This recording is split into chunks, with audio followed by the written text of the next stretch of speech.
Hello guys, I'm Gabriel.meneses, your digital marketing coach, and today we're talking about two of my favorite apps inside the Shopify ecosystem. These are Sweet Order Bump and post-purchase checkout Upsell. I wouldn't open any store without installing these two apps. Why, you may ask? Because they increase the average order value of your store. So make sure that if you don't have budget for anything else, you at least install these two apps because you will start generating more revenue right away. So this is a strategy that I recommend for the Sweet Order Bump. Make sure you offer the same winning product, but when they buy 2, 3, 4, or 5 units, they get a better price, and this way you will be increasing your average order value. Then at the end, let's say that your customer bought 3 products thanks to the Sweet Order Bump app. Then in the invoice page, the app called Post-Purchase Checkout Upsell,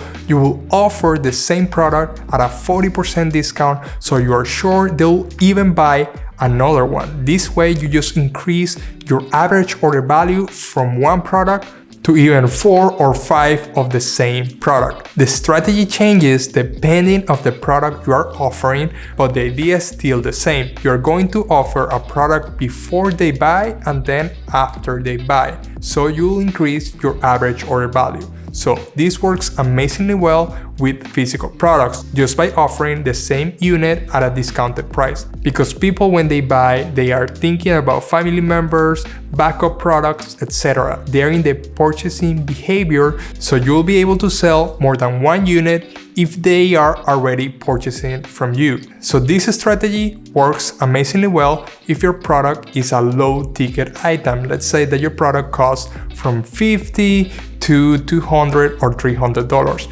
But what happens if you are selling a mid-tier product? You can offer something that complements the main product. Let's say that you're selling something like a laptop. You can sell the case of the laptop with Sweet Order Bump. And then in the post-purchase checkout upsell, you can sell a mouse pad or something that relates to the main product. This works amazingly well if you're selling low ticket items and high ticket items, but you need to test and see what works best for your brand. If you want tailored advice for your e-commerce store, you can book 1 hour or 2 hours of coaching with me so I can help you through the process of implementing strategies just like this one. So make sure to subscribe to the channel, like this video, and ring the bell to be notified when I post new videos just like this one. I will see you in the next one.